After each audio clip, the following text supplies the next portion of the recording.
ಎಲ್ಲರಿಗೂ ನಮಸ್ಕಾರ. ಎಲ್ಲರೂ ಹೇಗಿದ್ದೀರಾ ಫ್ರೆಂಡ್ಸ್? ನಾನು ತುಂಬ ಚೆನ್ನಾಗಿದ್ದೀನಿ, ನೀವು ಚೆನ್ನಾಗಿದ್ದೀರಾ ಅಂತೇಳಿ ಅಂದ್ಕೊಂಡಿದ್ದೀನಿ. ನಾನಿವತ್ತು ಮೊಟ್ಟೆದು ಗ್ರೇವಿ ಮಾಡ್ತಾಯಿದ್ದೀನಿ. ತುಂಬ ಸಿಂಪಲ್ಲಾಗಿ ಮಾಡ್ಕೊಳ್ಳೋ ಅಂಥದ್ದು. ಬನ್ನಿ ಹೇಗೆ ಮಾಡೋದು ಅಂತೇಳಿ ಒಂದು ಸರಿ ನೋಡ್ಕೊಂಡು ಬರೋಣ. ನೋಡಿ, ನಾನು ಮೊದಲಿಗೆ ಇಲ್ಲಿ ಬಾಣಲೆ ಇಟ್ಟು 1 ಟೇಬಲ್ ಸ್ಪೂನ್ ಎಣ್ಣೆ ಹಾಕಿ ಬಿಸಿ ಮಾಡಿದ್ದೆ.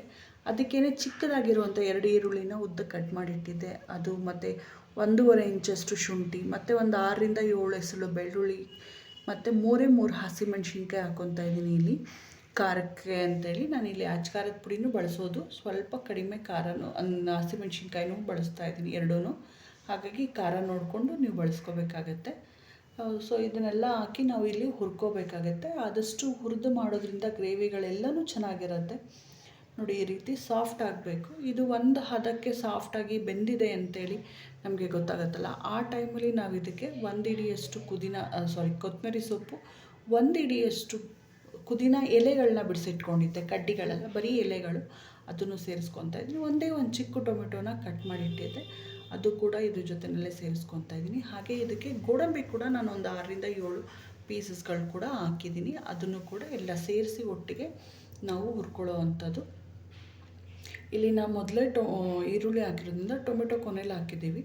ಸೊ ಸ್ವಲ್ಪ ಸಾಫ್ಟ್ ಆಗೋವರೆಗೂ ನಾವು ಇದನ್ನು ಹುರ್ಕೋಬೇಕಾಗತ್ತೆ. ಇಲ್ಲಿ ಗೋಡಂಬಿ ಹಾಕೋದು ಏನಂದರೆ ಗ್ರೇವಿಯ ಟೆಕ್ಸ್ಚರ್ ಏನಿರುತ್ತಲ್ಲ ಅದ ಚೆನ್ನಾಗಿ ಬರುತ್ತೆ ಅಂತ ಹೇಳಿ.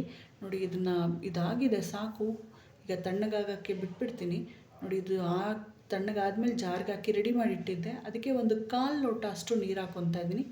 ಅದನ್ನು ಫೈನ್ ಪೇಸ್ಟ್, ನುಣ್ಣಗೆ ಗಂಧ ಅಂತ ನಾವೇನು ಹೇಳ್ತೀವಲ್ಲ ಆ ರೀತಿ ರುಬ್ಕೊಂಡು ಬರಬೇಕಾಗತ್ತೆ. ನೋಡಿ, ಈ ಅದಕ್ಕೆ ರುಬ್ಬಿದ್ರೆ ಇದು ಸಾಕಾಗತ್ತೆ. ಇದನ್ನು ಪಕ್ಕಕ್ಕೆ ಇಟ್ಕೊತೀನಿ. ನೋಡಿ, ಇಲ್ಲಿ ನಾನು ಒಂದು 6 ಮೊಟ್ಟೆ ತೊಗೊಂಡಿದ್ದೀನಿ, ಮೊದಲೇ ಬೇಯಿಸಿಟ್ಟಿದ್ದೆ. ಅದಕ್ಕೆ ಈ ರೀತಿ ಅಡ್ಡ ಅಥವಾ ಉದ್ದ ಹೇಗಾದರೂ ಸರಿ ಕಟ್ ಮಾಡ್ಕೋಬೇಕಾಗತ್ತೆ. ಕಟ್ ಮಾಡೋದಲ್ಲ, ಒಂದು ಲೈನ್ ಥರ ನಾವು ಹಾಕ್ಕೋಬೇಕಾಗತ್ತೆ. ನಾವು ಈ ರೀತಿ ಮಾಡೋದ್ರಿಂದ ಮೊಟ್ಟೆ ಒಳಗಂಶದಲ್ಲಿ ಏನು ಖಾರ, ನಾವು ಹಾಕೋ ಉಪ್ಪು ಖಾರ ಎಲ್ಲ ಹಿಡಿದಿರುತ್ತೆ ಚೆನ್ನಾಗಿ ಅಂತ ಹೇಳಿ. ನೋಡಿ, ಈಗ ಅದೇ ಬಾಣಲಿ ನಾನು ಏನು ಹುರಿದಿಟ್ಟಿದ್ನಲ್ಲ ಪದಾರ್ಥಗಳು, ಅದೇ ಬಾಣಲಿಗೆ ಮತ್ತೆ ಇನ್ನೊಂದು ಸ್ವಲ್ಪ ಎಣ್ಣೆ ಹಾಕಿ 1/4 ಟೀ ಸ್ಪೂನಷ್ಟು ಖಾರದ ಪುಡಿ ಮತ್ತು 1 ಚಿಟಿಕೆ ಅರಿಶಿನ ಹಾಕಿ, ನಾವೇನು ಬಿಡಿಸಿ ಕಟ್ ಮಾಡಿಟ್ಟಂಥ ಮೊಟ್ಟೆ ಇತ್ತಲ್ಲ ಅದನ್ನು ಹಾಕಿ ಒಂದು ಕಡಿಮೆ ಉರಿನಲ್ಲಿ 2 ನಿಮಿಷನಾದರೂ ನಾವು ಇದನ್ನು ಹುರ್ಕೋಬೇಕಾಗತ್ತೆ. ಮೊಟ್ಟೆ ಬೇಯೋದಕ್ಕೆ ಸ್ವಲ್ಪ ಉಪ್ಪು ಹಾಕಿರೋದ್ರಿಂದ ಈಗ ಖಾರ ಅದೆಲ್ಲ ಒಟ್ಟಿಗೆ ಚೆನ್ನಾಗಿ ಹಿಡ್ಕೊಳ್ಳುತ್ತೆ ಅನ್ನೋ ಒಂದು ಕಾರಣಕ್ಕೆ ಮೊದಲೇ ಹುರ್ಕೊಳ್ಳೋ ಅಂಥದ್ದು ಚೆನ್ನಾಗಿರುತ್ತೆ. ಹುರಿದುಬಿಟ್ಟು ಈ ರೀತಿ ಮೊಟ್ಟೆನ ಹುರಿದು ನಾವು ಮಾಡೋದ್ರಿಂದ ತುಂಬ ಚೆನ್ನಾಗಿ ಬರುತ್ತೆ. ಗ್ರೇವಿ ಕೂಡ ಒಳ್ಳೆ ರುಚಿನೂ ಇರುತ್ತೆ. ಮೊಟ್ಟೆನೂ ಅಷ್ಟೇ ಉಪ್ಪು ಖಾರ ಎಲ್ಲ ಹಿಡ್ದಿರುತ್ತೆ. ಈಗ ನೋಡಿ ಸಾಕು, ನಾನು 2 ನಿಮಿಷ ಹುರ್ಕೊಂಡಿದ್ದೀನಿ. ಇದನ್ನು ತೆಕ್ಕೊಂಬಿಡ್ತೀನಿ ನಾನು ಇವಾಗ. ಅದೇ ಬಾಣಲಿಗೆ ನಾನು ಇಲ್ಲಿ ಇನ್ನೊಂದು ಸ್ವಲ್ಪ ಎಣ್ಣೆ ಹಾಕಿ 1 ಟೀ ಸ್ಪೂನ್ಗಿನ ಒಂದು ಸ್ವಲ್ಪ ಜಾಸ್ತಿ ಖಾರದ ಪುಡಿ ಹಾಕ್ಕೊಂಡು ಫಸ್ಟು ಮಿಕ್ಸ್ ಮಾಡ್ಕೊತಾ ಇದ್ದೀನಿ. ಎಣ್ಣೆಗೆ ನಾವು ಖಾರದ ಪುಡಿ ಹಾಕೋದ್ರಿಂದ ಒಳ್ಳೆ ಕಲರ್ ಬರುತ್ತೆ.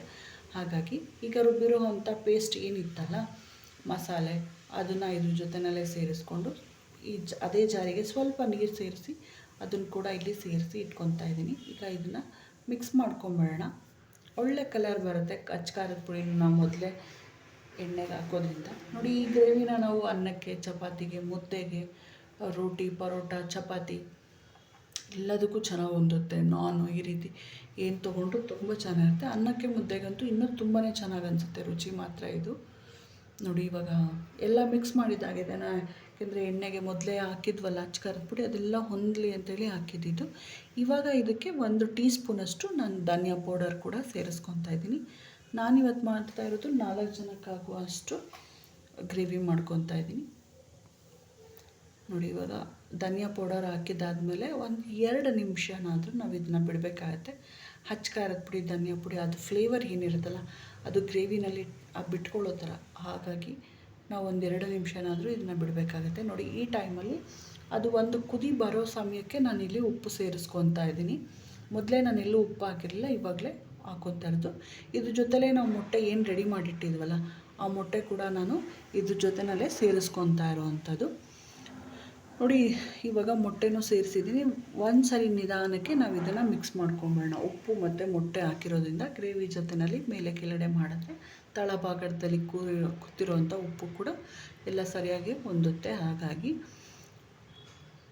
ಇದೇ ಥರ ಸಿಂಪಲ್ ಆದಂಥ ಅಡುಗೆಗಳಿಗೆ ನನ್ನ ಚಾನಲ್ನಲ್ಲಿ ಇದೆ, ತುಂಬ ನೋಡಿ ವಿಸಿಟ್ ಮಾಡಿ, ಸಬ್ಸ್ಕ್ರೈಬ್ ಆಗಿ ಸಪೋರ್ಟ್ ಮಾಡಿ ಅಂತ ಹೇಳಿ ಕೇಳ್ಕೊತೀನಿ ಫ್ರೆಂಡ್ಸ್. ಇದು ಒಂದು ಲಿಡ್ ಕ್ಲೋಸ್ ಮಾಡಿ ಒಂದು 5 ನಿಮಿಷ ಬೇಯೋದಕ್ಕೆ ಬಿಟ್ಟಾದಮೇಲೆ ನೋಡಿ ಈ ಥರ ಆಗಿದೆ. ಇವಾಗ ಇದಕ್ಕೆ ಒಂದೇ ಒಂದು ಸ್ವಲ್ಪ ನಾನು ಗರಂ ಮಸಾಲಾನ ಸೇರಿಸ್ಕೊತಾ ಇದ್ದೀನಿ. ನೋಡಿ ಇದು ಒಂದು ಸ್ವಲ್ಪ ಗರಂ ಮಸಾಲಾನ ನಾನು ಇಲ್ಲಿ ಸೇರಿಸ್ತಾ ಇರೋವಂಥದ್ದು. ಹಾಕಾದ್ಮೇಲೆ ಒಂದ್ಸರಿ ಮಿಕ್ಸ್ ಮಾಡ್ಕೊಳ್ಳೋಣ. ಕೊನೆಯಲ್ಲಿ ಯಾವಾಗಲೂ ಈ ಥರ ಮಸಾಲ ಪದಾರ್ಥಗಳು ಮಾಡಿದಾಗ ಗರಂ ಮಸಾಲಾನ ಹಾಕಿ 1-2 ನಿಮಿಷ ಮುಚ್ಚಿಟ್ರೆ ಆ ಫ್ಲೇವರ್ ಚೆನ್ನಾಗಿ ಬರುತ್ತೆ. ಚೆನ್ನಾಗೂ ನೋಡಿ ಈಗ ತೆಗ್ದಿದ್ದೀನಿ ಲಿಡ್ ಕ್ಲೋಸ್ ಮಾಡಿ 1-2 ನಿಮಿಷ ಆದಮೇಲೆ ಚೆನ್ನಾಗಿ ಎಣ್ಣೆನೂ ಬಿಟ್ಕೊಂಡಿದೆ ಮಸಾಲೆನಲ್ಲಿ ಇದ್ದಂಥದ್ದು ಮತ್ತು ಒಳ್ಳೆ ಘಮನೂ ಬರ್ತಾ ಇದೆ. ನೋಡಿ ಇವಾಗ ಮೊಟ್ಟೆದು ಗ್ರೇವಿ ರೆಡಿ ಆಗಿದೆ. ಸೊ ನೀವು ನಿಮ್ಮ ಮನೇಲಿ ಟ್ರೈ ಮಾಡಿ ಅಂತೇಳಿ ಕೇಳ್ಕೊತೀನಿ, ಸಪೋರ್ಟ್ ಮಾಡಿ ಅಂತ ಕೇಳ್ಕೊತೀನಿ. ವಿಡಿಯೋ ನೋಡೋಕ್ಕೆ ಧನ್ಯವಾದ ಫ್ರೆಂಡ್ಸ್.